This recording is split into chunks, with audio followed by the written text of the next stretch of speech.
The ancient roots of Halloween, a blending of pagan and Christian worlds.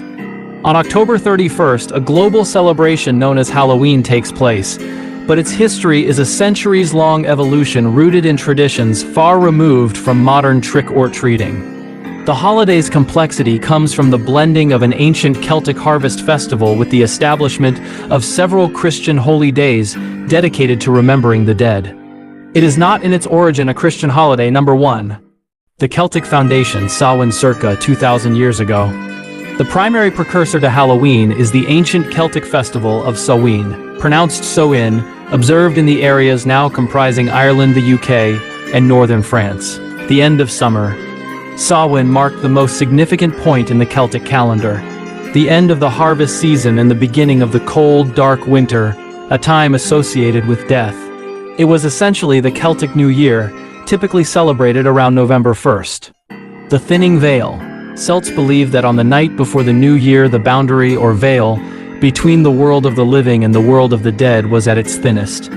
This allowed the spirits of the deceased, both good and bad, to return to the earthly realm, warding off spirits. To appease or confuse these spirits, people would light bonfires, sacrifice animals, and wear costumes, often made of animal heads and skins, so that any wandering spirits would mistake them for one of their own and leave them alone.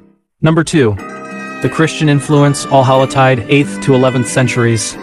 As the Roman Empire and Christianity expanded, the Church adopted a strategy of placing Christian festivals on dates that coincided with existing non-Christian observances. This process led to the creation of Allhallowtide, a 3-day observance. All Saints' Day, All Hallows' Day.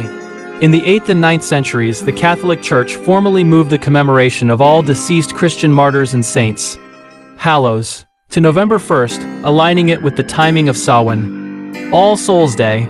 By the 11th century, a third day was added on November 2nd to honor all the faithful departed, All Souls. All Hallows' Eve. The night before All Saints' Day, October 31st, became known as All Hallows' Eve, which eventually contracted into Halloween. Souling and guising. During Allhallowtide, a custom called souling developed, where the poor or children would go door-to-door collecting soul cakes in exchange for prayers for the dead of the household. This practice, combined with guising wearing costumes, is seen as a direct precursor to modern trick-or-treating. Number 3. American transformation and popularity, 19th to 20th centuries. Halloween traditions were slow to take hold in America until the mid-19th century, when they were imported by a wave of European immigrants, particularly the Irish during the Great Famine. The rise of customs. Immigrants brought their versions of All Hallows' Eve customs, including making lanterns out of vegetables to ward off evil spirits, a tradition that evolved from carving turnips to carving the much softer American pumpkins to create jack-o'-lanterns, secularization. By the early 20th century, the holiday in America began to shift from a religious and superstitious observance to a secular, community-focused occasion emphasizing parties, parades, and neighborhood get-togethers.